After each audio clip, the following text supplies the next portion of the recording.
Salut monsieur, dans cette présentation on va parler à propos d'un outil très important, ce qu'on appelle GNEPG. C'est un outil vraiment qu'on peut l'utiliser pour la cryptographie, pour le hachage, pour la signature aussi, pour vérifier l'intégrité par exemple d'un message ou d'un fichier. On peut utiliser aussi dans un cadre par exemple d'authentification, de passer en authentification à travers les clés générées avec GNFPG ou à travers les algorithmes de GNFPG. Dans une sorte de définition, GNFPG c'est un outil de cryptographie, comme j'ai dit, que vous aide à générer les clés publiques et privées, ainsi qu'à effectuer des opérations de chiffrement, de déchiffrement, de signature et de vérification. Il s'agit d'une version open source de PGP. Maintenant, on va passer pour gagner plus de temps vers l'installation. Donc, l'installation de GNFPG, on peut avoir vraiment deux cas. Soit il est déjà installé par défaut, vous pouvez tester ça, vous pouvez voir que vous pouvez utiliser GPG directement sans besoin d'installer. Il est déjà inclus dans la distribution que vous utilisez de Linux. Ce n'est pas le cas, donc vous pouvez utiliser tout simplement la commande sudo avec le apt-get install gpg.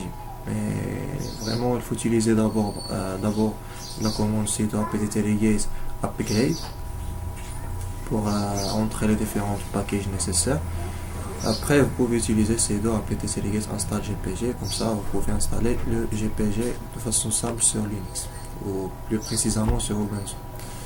Maintenant, pour les scénarios qu'on peut avoir avec le GNFPG. Donc, comme j'ai dit, GNFPG va donner vraiment plusieurs scénarios. Soit vous pouvez parler de chiffrement, soit symétrique, soit asymétrique. Vous pouvez faire la signature, la vérification d'intégrité d'un message, de passer une authentification, par exemple, authentification SSH, on peut le passer à travers les clés du GNFPG au lieu d'utiliser les clés générées par les SSH. Vraiment, il est vraiment très utile. Donc, dans notre présentation, on va un petit peu essayer de voir ces trois scénarios. Il y a le chiffrement et le déchiffrement symétrique. On va utiliser l'algorithme AES. Le chiffrement et déchiffrement asymétrique, on va utiliser ce qu'on appelle RSA. C'est l'algorithme de chiffrement asymétrique. Et à la fin, on va tester un petit peu, de voir comment on peut mettre en place une signature sur un fichier et de laisser le récepteur de vérifier l'intégrité de ce fichier ou de ce message en général. Donc maintenant, commençons par le chiffrement et le chiffrement symétrique. Donc voilà un scénario très simple. Donc, on a une machine A qui va tout simplement générer un message sous forme d'un fichier. Après, il va essayer de chiffrer ce fichier à l'aide de l'outil GNFPG. S'il a réussi de le chiffrer, il va tout simplement l'envoyer à une machine B. Il va tout simplement essayer de décrypter ce message pour voir leur contenu. Donc ça, dans un point de vue de commande, comment on peut faire ça? Donc la première chose, il faut générer un fichier qui s'appelle file1. On peut faire echo bonjour machine B et de faire le signe supérieur, c'est-à-dire d'enregistrer ce message sur un file qui s'appelle file1. Donc maintenant la génération de fichier elle est prêt. Donc le fichier est prêt maintenant. On va essayer tout simplement de le crypter. Donc la commande qu'on peut utiliser, on va utiliser l'outil GPG. Donc c'est clair. Après on va utiliser l'option -output avec un nom d'un fichier. C'est normalement la sortie. Lorsqu'on va chiffrer le file 1, on trouve en sortie file 1 encrypted. Après, on va utiliser tout simplement l'option qui va nous permettre tout simplement de chiffrer le contenu de file 1. Donc, c'est le tiret symétrique. C'est ça qui nous permet tout simplement d'avoir chiffré le contenu de file 1 en utilisant le chiffrement symétrique. Donc c'est lorsque vous tapez cette commande, chaque fois que vous cliquez sur entrée, vous validez normalement cette commande, une fenêtre qui sera apparaître, qui va vous demander de donner la clé de chiffrement. Donc c'est clair qu'on a besoin d'une clé, d'une clé de session, ce qu'on appelle la clé de session. Donc on va juste le taper pour GPG l'utiliser pour chiffrer normalement le contenu de file 1. Et finalement, Je vais utiliser la commande scp pour envoyer ce fichier qui est normalement crypté vers la machine B. Donc scp, le nombre de fichiers cryptés qui est normalement file 1 encrypted, l'adresse de destination qui est la machine B plus l'adresse IP de cette machine, et finalement je vais préciser un chemin dans lequel je vais mettre ce fichier. Donc la machine B va tout simplement utiliser la commande pour décrypter le contenu de fichier 1, de file 1, normalement de file crypté. Donc, GPG, output file 1. Donc lorsque je vais décrypter le message, décrypter le fichier, et la sortie ce sera un autre fichier qui est file 1 qui va contenir tout simplement le message décrypté. Après je vais utiliser l'option -decrypt, où je peux utiliser seulement -d. -decrypt elle est utilisable soit pour le chiffrement symétrique, soit pour le chiffrement asymétrique. Donc -decrypt, où je peux mettre le fichier à décrypter. Et comme ça, lorsque vous tapez sur entrée, normalement une fenêtre qui va vous demander d'entrer la clé de session. Il faut bien mémoriser la clé de session utilisée au niveau de la machine 1 pour l'utiliser dans le niveau de la machine B. Donc tout simplement, il est clair, on a dans un cas d'un chiffrement symétrique, donc la clé de chiffrement c'est la même clé de déchiffrement. Donc on va un petit peu essayer de tester normalement ce scénario avec des machines réelles sur VMware Workstation. Donc voici la machine A et la machine B, comme vous voyez. Donc au niveau de la machine A, je vais tout simplement essayer d'envoyer un message à la machine B. Donc je vais juste préparer le lab. Donc voilà. Donc maintenant je vais juste essayer j'ai déjà normalement fait la configuration réseau. Donc déjà un ping et ça marche très bien. Donc la connectivité est claire. Sans oublier qu'il faut installer le SSH serveur sur les machines virtuelles pour qu'elle utilise la commande SCP, parce que la commande SCP pour envoyer les fichiers, il se base normalement sur le protocole SSH. Donc il faut normalement l'installer. Maintenant, comme j'ai dit, il faut normalement générer le message ou le fichier qui va contenir le message. Donc on a déjà fait ça. Le message qui s'appelle file B. File B contient le message bonjour machine B. Je vais tout simplement essayer de le crypter normalement et de l'envoyer vers la machine B qui va tout simplement le décrypter. Donc pour faire ça, je vais utiliser la commande gpg espace. Je vais préciser output. Je vais l'appeler par exemple file 1. Je m'excuse, donc file 1. Donc file 1 encrypted. File B normalement, je vais rester dans le même sens. Donc file B. Après je vais utiliser l'option de décryptage symétrique. Donc voilà, symétrique. Et je vais préciser le fichier à décrypter, à crypter normalement. Et voilà. Maintenant on me demande d'entrer un clé de session. Je vais utiliser pour crypter le message. On me demande de répéter la clé. Et maintenant le fichier il est bien créé. Maintenant vous pouvez remarquer qu'il y a déjà un file qui s'ajoute, ce qu'on appelle file BE. Donc je vais faire lister un petit peu le contenu de ce fichier pour voir est-ce qu'il est bien crypté. File B encrypted. Donc comme vous voyez, il est bien crypté, il est bien normalement le contenu maintenant n'est pas visible. Donc je vais tout simplement essayer d'envoyer à l'autre machine, donc SCP, la commande SCP, le file crypté normalement qui sera envoyé, qui représente normalement le message. Je vais l'envoyer vraiment vers la machine B. Donc je vais juste utiliser quelques ici, voilà, donc ici c'est Bullman, le nom de machine, donc je vais juste utiliser le nom de machine exact, boolman, voilà, donc je vais utiliser arrobas. Après je vais utiliser l'adresse IP, donc 192 168.40, oui, .128. Après je vais faire deux points pour mettre l'emplacement de fichier. Donc si là je déplace sur desktop et finalement sur un répertoire qui s'appelle GPG. Maintenant on me demande le password de l'autre machine, donc je vais entrer.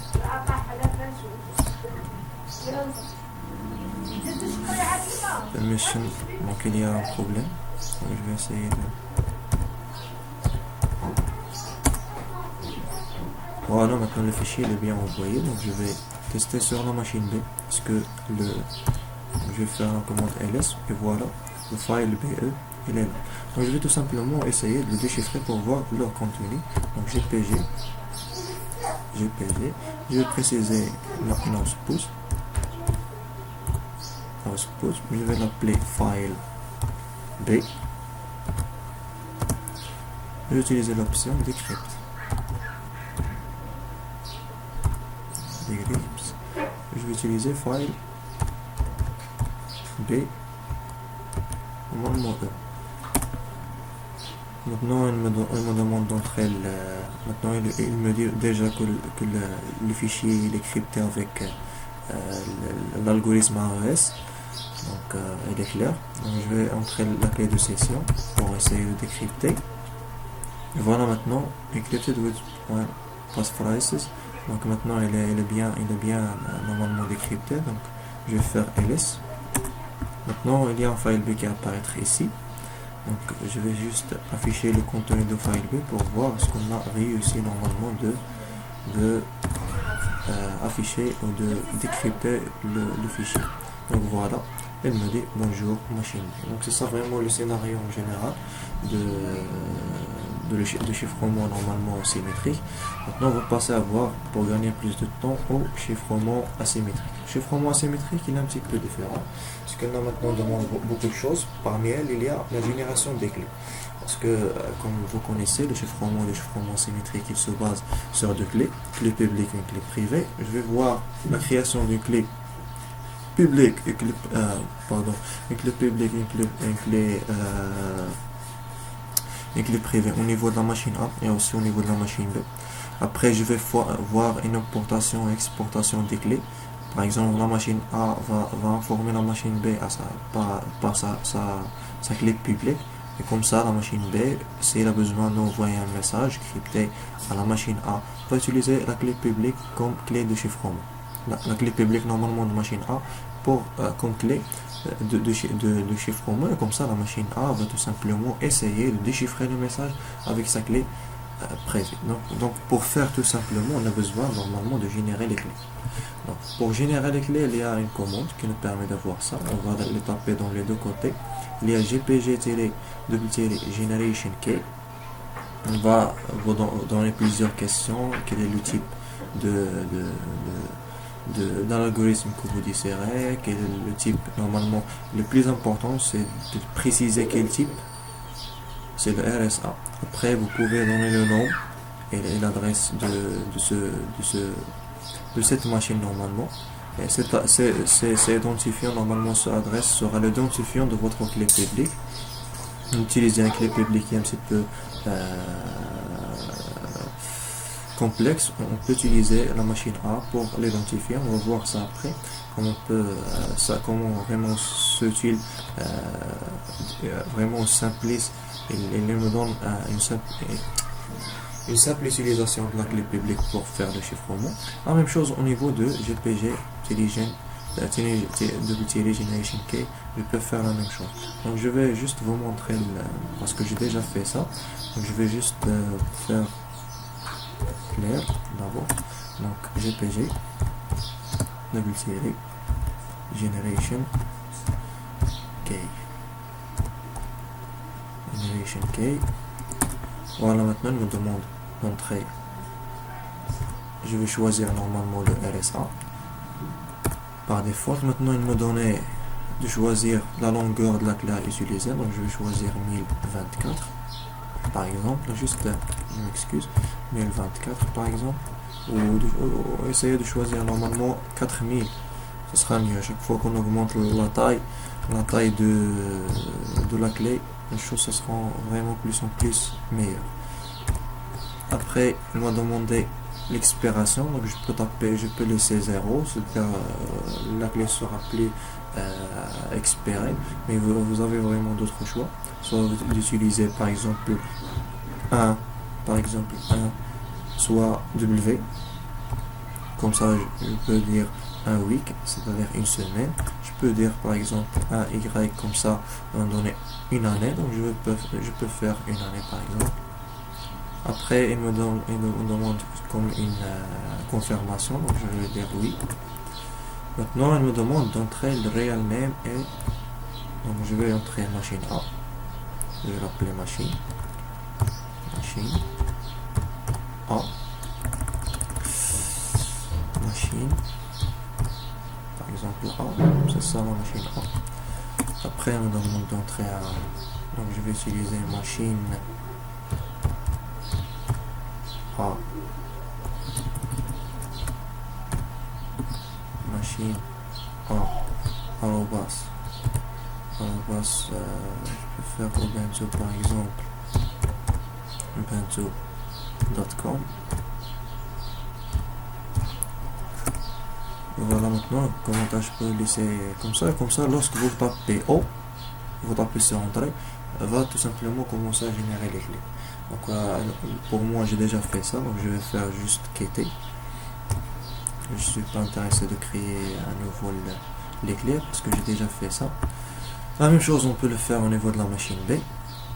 Donc maintenant si on a réussi de créer normalement les clés, on va passer à une autre chose. C'est le fait d'exporter, importer les clés. Maintenant la machine A va tout simplement informer la machine B, de dire voilà, voici normalement je m'excuse, voici ma clé publique. Donc la machine A va tout simplement importer ou exporter normalement sa clé publique. Je vais vous montrer un petit peu le sens comment elle est. Donc imaginez que cette série des X représente la clé publique. Donc je vais juste essayer d'enregistrer ces séries de la clé sur un fichier qui s'appelle pubka. Après je vais essayer d'utiliser la même commande scp pour envoyer la clé publique normalement enregistrée dans ce fichier vers la machine B. Donc voilà, la machine B va tout simplement importer sa clé publique et de l'enregistrer sur la liste des clés, et comme ça on va utiliser la commande gpg-import public ka. La même chose pour la machine B, va tout simplement exporter sa clé publique et de l'envoyer vers la machine A, qui va tout simplement essayer de l'importer pour l'enregistrer dans la machine. Donc, si vous faites ça, donc vous pouvez tout simplement faire la commande gpg, donc espace de tirer list case, et voilà. Donc voilà la clé publique normalement de la machine A, et voici aussi la clé publique de la machine B. La même chose sur la machine B, vous pouvez voir ça. Donc je vais juste entrer la clé. Donc je vais faire la même chose, donc gpg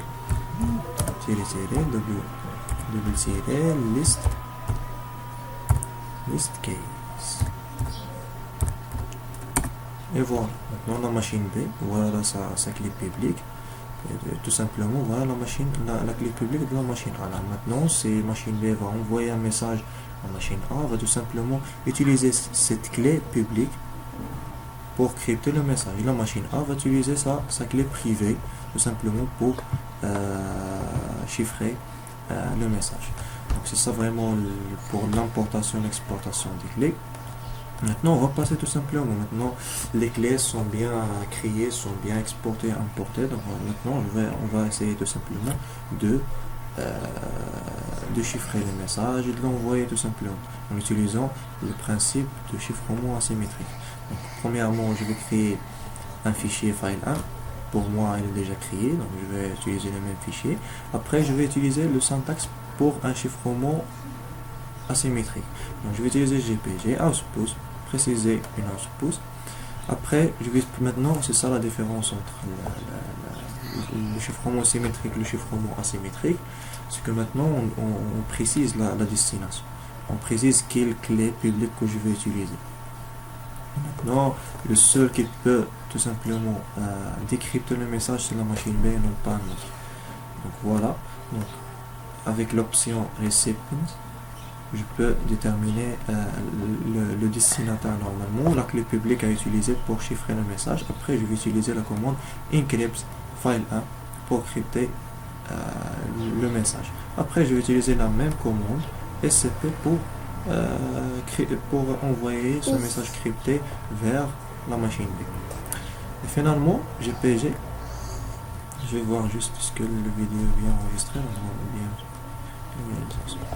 on a 21 minutes, on a besoin d'accélérer un petit peu. Donc GPG, output, file 2, elle va tout simplement faire un decrypt de file 1. Après je vais un petit peu afficher le contenu de ce fichier. Donc on va un petit peu accélérer, juste pour tester ça.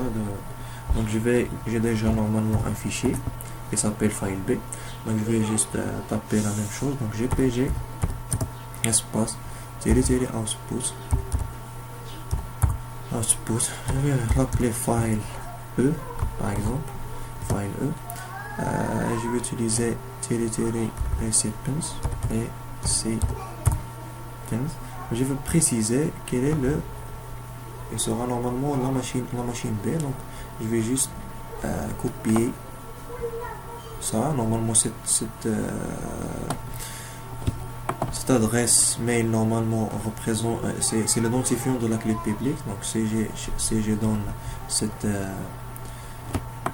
normalement cette adresse mail, c'est comme je donne voilà. Maintenant je vais juste essayer de faire le cryptage. Donc j'ai pas retenu la commande par cœur, mais je vais encrypt. Donc encrypt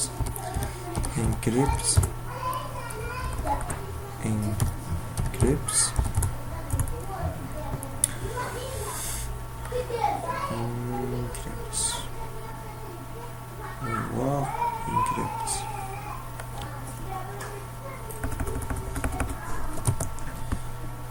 Donc je vais essayer encrypt. Voilà, encrypt file B. Voilà. Donc voilà, maintenant il est bien créé. Donc je vais faire ls. Non, file E, il est déjà là. Donc je vais faire 4 pour voir le contenu de ce fichier. File E. Voilà, maintenant il est bien décrypté. Donc je vais essayer d'utiliser la même commande que j'utilisais auparavant pour envoyer le fichier file E. Voilà. On demande un clé. Voilà, maintenant le fichier est bien envoyé. Donc au niveau de la machine B, je vais voir est-ce qu'il est bien reçu. Maintenant il est là, file E. Et je vais utiliser la commande pour déchiffrer ce message. Donc je vais préciser un output. Output, file, je vais l'appeler file A par exemple. File A. Après je vais utiliser tout simplement la commande decrypt. Donc decrypt file E. File E. Maintenant on me donne vraiment la clé normalement de la clé privée. C'est que l'avantage vraiment avec GNFPG, c'est qu'il vous donne vraiment la possibilité de sécuriser aussi la clé privée. Donc voilà, maintenant je pense qu'il est bien décrypté. Il est bien. Donc je vais faire ls pour voir. Voilà, maintenant il y a un file A qui apparaît. Je vais faire 4 file A. Voilà, bonjour machine B. Donc, il est bien envoyé, il est bien décrypté. Donc, c'est ça vraiment pour le GPG, pour le chiffrement. Maintenant, je vais passer un petit peu de parler de la signature. C'est la signature, on ne peut pas parler comme dire la signature peut remplacer tout simplement le cryptage. Normalement, dans un cas réel, je vais voir que les deux sont vraiment présents. J'ai utilisé le cryptage plus la signature. Parce que la signature me donne vraiment le fait de vérifier l'intégrité d'un message et non pas la confidentialité. On ne sert pas vraiment la confidentialité parce que lorsque j'envoie un message, je l'envoie en clair. On va juste ajouter une signature au cas où il y a un problème, où il y a un cas par exemple que le fichier normalement qu'on a envoyé est altéré par exemple par des erreurs, je peux vérifier que ce fichier est un petit peu soit bien reçu soit non. C'est vraiment un outil de vérification. Aussi, si quelqu'un change par exemple le contenu d'un fichier, je peux détecter ça. Donc vraiment, la signature nous donne un outil vraiment GNPG, nous donne cette signature vraiment pour essayer de faire la vérification. Donc tout simplement, on va faire par exemple l'envoyer un fichier qui s'appelle file2. Je vais utiliser cette commande pour signer le message. Tout simplement, je vais ajouter une signature au niveau de file2. Et cette signature qui va indiquer à la machine B par exemple que moi qui envoie ce fichier. Après, je vais tout simplement l'envoyer vers la machine B. Après, la machine B va tout simplement essayer d'avoir ou de vérifier la signature de file que j'ai envoyé. Normalement, je peux utiliser la méthode decrypt qui peut normalement soit décrypter, soit vérifier la signature. C'est vraiment aussi très important. Après, je vais utiliser carte file2 pour voir le contenu. Donc c'est ça vraiment l'idée. Je pense qu'on n'a pas beaucoup de temps pour parler à propos de l'authentification SSH. Par exemple, de passer vraiment l'authentification SSH à utiliser les clés de GNPG. Donc on n'a pas cette possibilité. Donc on a déjà passé le temps nécessaire, 27 minutes. Donc je vais juste vous dire merci pour votre attention. Merci beaucoup pour ce projet. Vraiment.